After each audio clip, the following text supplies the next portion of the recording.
오늘 우리에게 주신 하나님의 말씀은 신약성경 고린도후서 5장 14절에서 17절까지의 말씀입니다.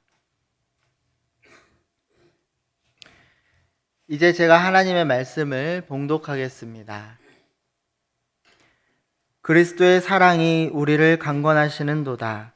우리가 생각하건대 한 사람이 모든 사람을 대신하여 죽었은즉 모든 사람이 죽은 것이라. 그가 모든 사람을 대신하여 죽으심은 살아있는 자들로 하여금 다시는 그들 자신을 위하여 살지 않고 오직 그들을 대신하여 죽었다가 다시 살아나신 이를 위하여 살게 하려 함이라. 그러므로 우리가 이제부터는 어떤 사람도 육신을 따라 알지 아니하노라. 비록 우리가 그리스도도 육신을 따라 알았으나 이제부터는 그같이 알지 아니하노라. 그런즉 누구든지 그리스도 안에 있으면 새로운 피조물이라. 이전 것은 지나갔으니 보라 새 것이 되었도다. 아멘. 지금으로부터 약 2주 전인 지난 4월 3일 대만에서는 규모 7.2에 해당하는 강력한 지진이 있었습니다. 그런데 대만의 수도 타이베이는 그토록 강력한 지진에 비해 별다른 피해가 없었습니다. 해외 외신들은 놀라서 그 이유가 무엇인가를 집중 보도했는데요. 강력한 지진에도 불구하고 큰 피해가 없었던 이유를 상징적으로 보여주는 것이 있었는데 그것은 다름 아닌 댐퍼보이입니다. 댐퍼보이란 660톤짜리 강철공의 이름인데요. 이 강철공 댐퍼보이는 13cm 두께의 단단한 철판을 무려 41겹으로 용접해 만든 것으로 타이베이 101이라고 하는 101층짜리 고층 빌딩 내부에 87층에서 92층 사이에 매달려 있습니다. 그래서 만일 지진이 일어나서 건물이 오른쪽으로 흔들리면 이 강철공은 왼쪽으로 움직이고요. 건물이 왼쪽으로 흔들리면 이 강철공은 건물 안에서 오른쪽으로 움직이면서 건물의 중심을 잡아주는 것입니다. 이 댐퍼보이가 있었기 때문에 규모 7.2의 강력한 지진에도 불구하고 101층짜리 고층 건물은 무너지지 않고 견딜 수 있었던 것이죠. 사랑하는 성도 여러분, 우리는 지난 한 주간의 우리의 삶에는 우리를 뒤흔드는 강력한 지진과도 같았던 일들이 있지 않았습니까? 우리의 내면에도 이 댐퍼보이와 같은 강철공이 있어서 우리가 흔들릴 때마다 넘어지지 않도록 붙잡아 준다면 얼마나 좋을까요? 그런데 여러분, 우리에게는 댐퍼보이와 비교할 수 없는 우리 인생이 그 어떤 풍파에도 흔들리지 않도록 우리를 붙들어 주시는 예수 그리스도의 사랑이 있습니다. 그래서 오늘 본문은 말씀합니다. 고린도후서 5장 14절에 그리스도의 사랑이 우리를 강권하시는도다. 새 번역에는 그리스도의 사랑이 우리를 휘어잡습니다 라고 번역했고요. 새한글 성경은 더욱 적극적으로 그리스도님의 사랑이 우리를 휘몰기 때문입니다 라고 했습니다. 그 결과 우리는 어떤 사람들이 되었습니까? 16절을 새한글 성경으로 읽어드리겠습니다. 그러므로 우리는 이제부터 어떤 사람도 사람들의 기준에 따라 알지 않습니다. 우리가 전에는 그리스도님까지 사람들의 기준에 따라 알았더라도 이제 더는 그렇게 알고 있지 않습니다. 그랬습니다. 즉 우리는 사람들의 기준에 따라 좌우로 치우치곤 하였지만 그러나 이제 하나님의 사랑이 우리가 좌측으로 치우치면 우측으로 휘어잡아 휘몰아 주시고 우리가 우측으로 치우치면 좌측으로 휘어잡아 휘몰아 주십니다. 그 결과 우리는 그리스도 예수 안에서 새로운 피조물이 되었다는 말씀입니다.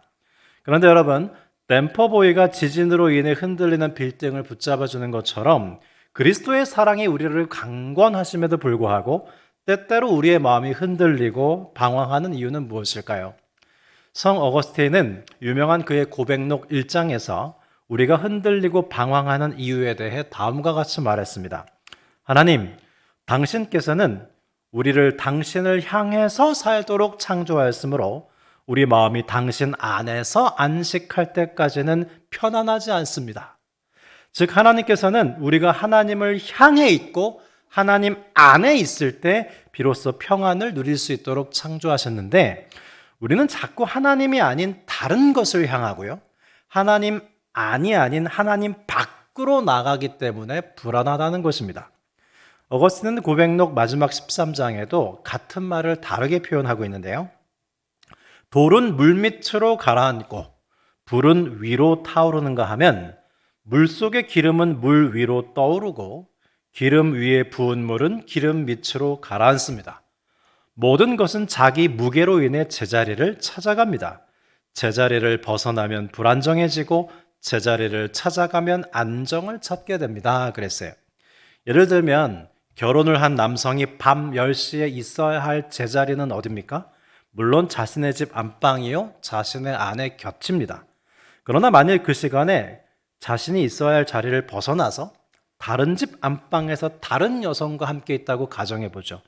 그는 설령 스릴을 느낄 수 있을지 모르지만 안정감을 느끼기보다는 불안함을 느낄 수밖에 없을 겁니다. 왜냐하면 제자리를 벗어났기 때문이죠. 탕자는 아버지께 유산을 받아들고 집을 떠나 먼 나라로 떠났습니다. 잠시 동안 신나게 쾌락을 누렸겠지만 얼마 지나지 않아 허랑방탕하고 불안을 느끼게 되죠. 그 역시 제자리를 벗어났기 때문입니다. 이처럼 우리 인간은 제자리를 벗어나면 불안해지고 제자리로 돌아가면 안정을 찾게 되는데요. 제자리를 벗어나게 하는 것도 무게 때문이고 제자리를 찾도록 하는 것도 무게 때문인데 여기서 무게란 사랑을 의미합니다. 그래서 여러분 오늘 설교 제목이 사랑의 추인데요. 이 사랑의 추라는 용어는 성 어거스틴이 만든 용어입니다. 추는 곧 무게를 의미하는데요. 우리의 마음이 때때로 불안하고 방황하는 이유는 우리 내면에 있는 사랑의 추가 하나님 아닌 다른 것으로 움직여서 우리가 하나님보다 다른 것을 더 사랑하게 되었기 때문입니다. 그러면 우리는 왜 하나님보다 다른 것을 더 사랑하게 될까요? 어거스틴은 그 이유를 우리의 영혼이 병들었기 때문이라고 지적합니다. 여러분, 우리의 영혼이 병들게 되면 어떻게 되는지 아십니까? 배고파하지 말아야 할 것을 배고파하고 목말라야 하지 말아야 할 것을 목말라 하게 됩니다. 즉 사랑하지 말아야 할 것을 사랑하게 되는 것이죠. 우리는 야식을 사랑해서는 안 됩니다. 그죠? 밤늦게 라면을 배고파해서 라면으로 우리 안을 채우면 나중에 결과가 좋지 않죠. 예. 우리는 배부른 것이 중요하다고 생각하지만 사실 우리 인간의 본질은 무엇으로 배불러 있는가가 아니라 무엇을 배고파하고 목말라 하느냐입니다. 왜냐하면 우리는 우리가 목말라하고 배고파하는 것으로 우리 자신을 채우려고 끊임없이 노력하기 때문입니다. 따라서 만일 우리 영혼이 건강하면 배고파해야 할 것을 배고파해요. 목말라 해야 할 것을 목말라 합니다. 말씀을 배고파해요. 기도를 목말라 합니다. 그 결과 사랑해야 할 것을 사랑하게 되죠. 정욕의 노예가 되곤 했던 어거스틴은 이 경계선에 있었어요. 하나님을 믿었지만 아직 그 안에 욕망이 많았습니다. 그래서 그는 이런 기도를 하나님께 드리곤 했습니다. 오 하나님, 저에게 정결을 주십시오. 저에게 절제를 주십시오. 그러나 아직 주지 마십시오. 어떻게 하겠다는 겁니까? 이는 마치 로마서 7장의 사도 바울이 내가 원하는 바 선을 행하지 아니하고 도리어 원하지 아니하는 바 악을 행하는도다. 오호라 나는 곤고한 자로다. 이 사망의 몸에서 누가 나를 건져내랴. 탄식했던 것과 흡사합니다. 그러면 하나님께서는 우리로 하여금 어떻게 죄보다 하나님을 더 사랑하도록 도와주실까요? 저는 요즘 피택자분들과 청소년부를 대상으로 기도학교를 인도하고 있는데요. 기도학교를 수강하는 수강생에게 제가 꼭 드리는 주의가 있습니다. 그게 뭐냐면 하나님보다 체험을 더 사랑하지 말라는 거예요. 여러분, 우리가 하나님을 사랑하죠. 하나님을 만나면서 어떤 체험이 일어나죠. 근데 역설적인 것은 우리는 하나님 자체보다 하나님께서 주시는 체험을 점점 더 많이 사랑하게 돼요. 그러면 본질에서 벗어나는 거예요. 우리가 인간을 대할 때가 아닌 하나님을 대할 때 어떤 하나님의 신비를 체험하게 되거든요. 때론 하나님의 음성을 듣기도 하고 때론 기도 중에 환상을 보기도 하고 어떤 이미지를 보여주시기도 합니다. 여러 가지 신비 체험을 하기도 하는데 그러면 여러분 하나님께서는 왜 신비한 체험을 우리에게 선물해 주시는 걸까요? 그러한 체험을 통해서 하나님께 더 가까이 나아오라고 초대해 주시는 거예요. 그리고 하나님께서는 왜 우리의 기도에 응답하실까요? 여러분 우리가 하나님께 구하고 응답받는 건 대단히 중요합니다. 왜냐하면 그것은 우리가 하나님을 의지하고 있다는 증거이고 하나님이 우리를 도우시고 있다는 증거이기 때문에 간구기도는 기도의 기초자 출발점이에요. 그리고 기도하고 응답받는 건 우리의 신앙의 중요한 내용입니다. 그런데 그게 전부는 아니에요. 기도에 응답해 주심으로 하나님은 그 응답을 통해 우리가 하나님께 더 가까이 나오도록 초대해 주시는 거예요. 그런데 문제는 우리가 하나님보다 하나님께서 선물로 주시는 영적 체험을 더 사랑하고 응답을 더 사랑한다는 점이에요. 어거스틴은 이러한 우리의 모습을 향유와 사용이라는 두 개념으로 설명합니다. 향유란 뭐냐면 대상을 그 자체로 즐거워하는 게 향유예요. 여러분, 우리가 창조된 목적은 하나님을 즐거워하기 위해서 인간은 창조된 거예요. 우리는 하나님을 예배하고 하나님을 찬양하도록, 하나님을 즐거워하도록, 하나님을 향유하도록 지음받았어요. 그게 우리 창조의 목적이에요. 우리는 하나님을 향유해야 합니다. 우리는 부모님과 배우자와 자녀들, 가족들을 그 자체로 향유하죠. 그 존재 자체를 기뻐하고 즐거워해요. 그게 향유예요. 반면 사용은 무엇인가 즐기기 위해 이용해 먹는 게 사용입니다. 여러분, 죄가 뭐냐면 향유할 대상을 이용하고 이용할 대상을 향유하는 게 죄예요. 우리는 이웃을 그 자체로 기뻐하며 향유해야지 이용해 먹어서는 안 되겠죠? 마찬가지로 이용해야 할 물질과 돈을 향유하는 것은 우상숭배입니다. 그런데 죄된 우리는 또 우리가 죄 안에 거할 때 하나님과의 관계 속에서도 하나님 그 자체를 그냥 좋아하고 즐거워하고 향유해야 되는데 자꾸 하나님을 이용하려고 해요. 그래서 하나님께서 어떻게 하시죠? 어느 순간 하나님께서는 하나님을 만날 때 경험하는 신비한 체험들을 죄다 거두어가 버리실 때가 있어요. 그래서 어떤 때는 아무리 기도해도 하나님의 음성이 들려오지 않고 환상도 안 보이고 더 이상 아무런 기도의 응답도 없을 때가 있습니다. 우리는 이렇게 얘기하죠. 오늘 기도 허탕쳤어. 예? 오늘 하나님한테 30분 기도했고 1시간 기도했는데 하나님 못 만났어. 오늘 기도 허탕이야. 이렇게 얘기하지만 여러분, 하나님 입장에서 허탕인 기도는 없어요. 예. 너 오늘 허탕쳤다. 그렇게 하나님이 말씀하시지 않아요. 그러나 여러분, 이렇게 우리가 말하는 허탕치는 시간은 대단히 중요한 시간입니다. 사실 하나님께서는 더 큰 은혜를 주시는 거예요. 왜냐하면 바로 이때 아무런 경험도 일어나지 않을 때, 아무런 응답도 일어나지 않을 때, 그때 나는 하나님을 이용하려고 하다가 비로소 하나님을 향유하게 되기 때문입니다. 하나님께서 우리에게 하나님 자신을 주시기 위해서 신비 체험이나 응답 같은 모든 장려물들을 죄다 거두어 가실 때 우리는 대개 두 가지로 반응해요. 한 부류는 기도가 왜 이렇게 힘들어졌지? 기도가 왜 잘 안 될까? 아무리 기도해도 하나님의 음성이 안 들리고 아무런 응답이 없다니 내가 뭘 하나님께 잘못했나? 그러면서 기도를 점점 하기 싫어하게 되고 게을리하다가 완전히 중단하게 되죠. 우리가 이럴 때가 있고요. 또 한 부류는 하나님의 음성이 들리지 않고 아무런 응답이 없네요. 그런데 괜찮아요. 그냥 하나님과 함께 있는 시간 자체가 즐겁습니다. 왜죠? 하나님께서 주시는 체험이나 응답 같은 선물들보다 하나님을 더 사랑하게 됐기 때문에. 이런 분들은 기도의 목적에 도달한 분들이에요. 여러분, 우리 가족 간에 별일이 없어요. 그죠? 별일이 있는 게 더 골치 아파요. 우리는 별일 없기를 바라기도 합니다. 예? 부모님과 자녀 간에, 부부 간에 별일 없어도 우리는 괜찮아요. 우리는 그 자체로 만족해요. 하나님과의 관계 속에서도 별일 없는 거 괜찮은 거예요. 하나님 만날 때마다 무슨 일 있어 봐요. 하나님 만나는 거 힘들어집니다. 여러분, 하나님께서 어떤 응답을 주시지 않아도, 어떤 신비 체험을 주시지 않아도 하나님과 같이 있는 것 자체가 그냥 너무 즐겁고 좋다면 여러분들은 기도의 목적에 도달한 거예요. 하나님을 이용하지 않고 하나님을 향유하게 된 것이거든요. 저는 그런 분들에게는 이렇게 말씀드리고 싶습니다. 이제 졸업하셔도 됩니다. 기도학교 이제 다 하셨어요. 그러니까 여러분, 어떤 의미에서 우리는 기도 중에 하나님께서 나한테 환상도 보여주시고 응답도 잘해주시고 뭔가 장려책이 많아. 그건 뭐예요? 내가 아직 미숙한 거예요. 내가 아직 어려요. 그래서 그런 증거들이 필요해요. 그런 증거들 없이는 하나님과 교제를 계속할 수 없어요. 혹은 내가 지금 너무 연약해져 있거나 반대로 하나님을 만나는데 하나님께서 나에게 뭔가 장려책들을 잘 주시지 않아. 그건 내가 성숙했기 때문인 겁니다. 그런 것들이 없어도 하나님과 교제할 수 있게 되었기 때문이에요. 그러면 여러분, 만일 우리가 하나님보다 하나님께서 주시는 선물들을 더 사랑하게 된다면 어떻게 될까요? 아마도 시험에 들기 쉬울 겁니다. 내가 이런 놀라운 체험을 하다니 역시 난 훌륭한가 봐. 자신을 높이고 그런 체험을 못한 사람들을 업신여기게 되겠죠. 그리고 또다시 하나님을 이용해서 나 자신을 높이고 싶어질 겁니다.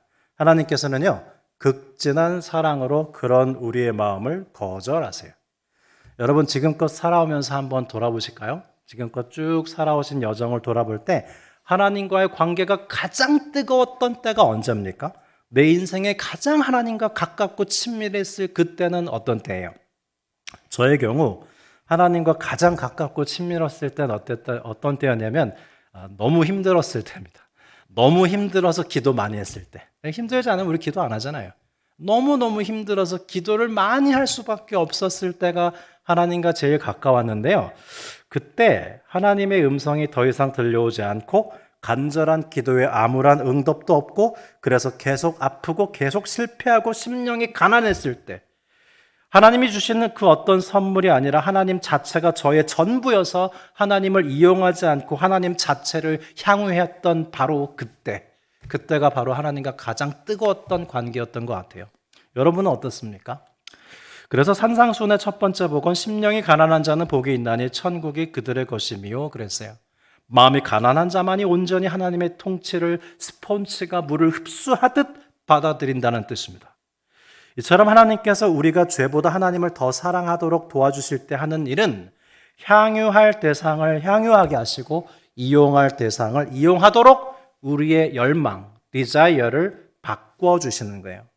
그러면 여러분 하나님께서 이 같은 은혜를 우리에게 베풀어 주실진데 우리는 어떻게 협조해 드려야 될까요? 영성과 헬리나 우엔이 어느 날 우연히 유명한 마더 데레사 수녀를 마주치게 됐습니다. 엄청나게 유명한 성녀를 갑자기 만나서 이 나우엔이 이거 완전 횡재했다. 그리고 그 성녀를 붙들고 자신의 모든 고민을 쏟아놓고 상담하고 조언을 구했어요. 한참을 듣던 데레사 수녀는 이렇게 얘기했습니다. 글쎄요, 당신이 하루 1시간쯤 충분히 시간을 내서 말씀과 기도로 하나님과 함께 시간을 보내고 당신이 생각하기에 나쁜 일을 하지 않는다면 모든 건 다 잘 될 거예요. 여러분 이 말을 나한테 한다고 생각하시면서 다시 한번 들어보세요. 우리도 근심 걱정 많잖아요. 어떻게 해야 돼요 우리가?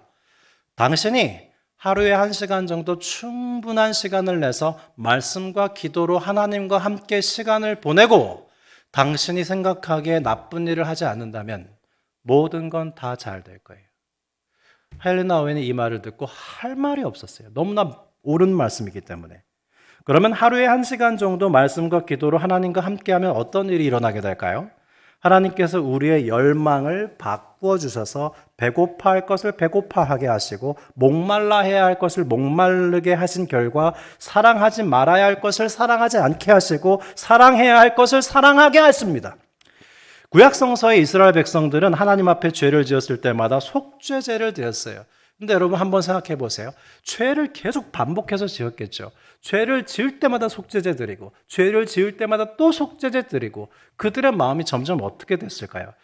죄가 더 좋아졌을까요? 죄를 용서해 주시는 하나님이 더 좋아졌을까요? 더 죄책감에 빠졌을까요? 죄 짓고 용서 구하고 죄 짓고 용서 구하면서 그렇게 계속 하나님께 용서받으면서 죄책감에 빠졌을까요? 아니면 죄를 끊임없이 용서해 주시는 하나님께 대한 감사가 커졌을까요? 죄사함의 은총 가운데 거하면 거할수록 그들은 하나님께 대한 감사의 마음이 더 커져서 그 결과 하나님을 더 사랑하게 됐습니다. 그래서 우리는 하나님께서 우리 안에 선한 일을 행하시도록 하나님 앞에 말씀과 기도로 자주 나아가야 돼요. 여러분 기도하면 기도 중에 무슨 일이 생겨요? 기도 중에 하나님께서 우리의 열망을 바꿔주세요. 배고파해야 될 걸 배고파하고 목말라 해야 할 것을 목말라 하도록 우리를 바꿔주십니다. 기도를 많이 한다는 것은 수도를 닦아서 내가 훌륭해진다는 게 아니에요. 하나님의 개입과 간섭을 자주 받는다는 것이 기도를 자주 한다는 것입니다. 페드로 알모르바르의 영화 Pain and Glory라는 영화가 있습니다. 제가 여러 번 설교 중에 소개해드렸어요. 우리나라 말로 하면 고통과 영광이라는 영화입니다. 이 영화는 유명한 스페인 감독인 살바도르 말로의 자전적인 내용을 다룬 실화인데요. 영화의 마지막 끝쯤 가면 이런 장면이 나와요. 이 살바도르 감독이 알베르토라는 배우를 만납니다. 두 사람은 사이가 좋지 않아요. 그러니까 이 감독은, 살바도르 감독은 이 알베르토라는 배우가 어떤 배역을 맡고 싶어 하는지 잘 알아요. 그래서 그가 너무나 출연하고 싶은 영화 대본을 건네줍니다. 그러자 자신이 너무나 출연하고 싶은 영화의 대본을 손에 쥐는 순간 이 알베르토라는 배우가 가장 먼저 한 행동이 뭔지 아세요? 자기 주머니에 있는 마약 헤로인을 꺼내서 쓰레기통에 버립니다. 그리고 이런 말을 해요.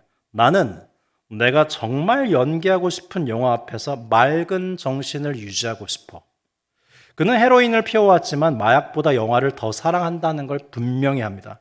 저는 그 장면에서 크게 깨달은 바가 있어요.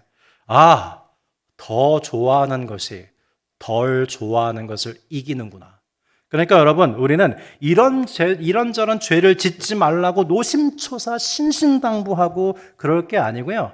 그냥 하나님을 더 사랑해버리세요. 그럼 다른 죄를 이길 수 있습니다. 더 사랑하는 것이 덜 사랑하는 것을 이기기 때문이에요. 성도 여러분, 우리 영혼의 질병은 더 사랑해야 할 것을 덜 사랑하고 덜 사랑해야 할 것을 더 사랑하는 영혼의 무질서입니다.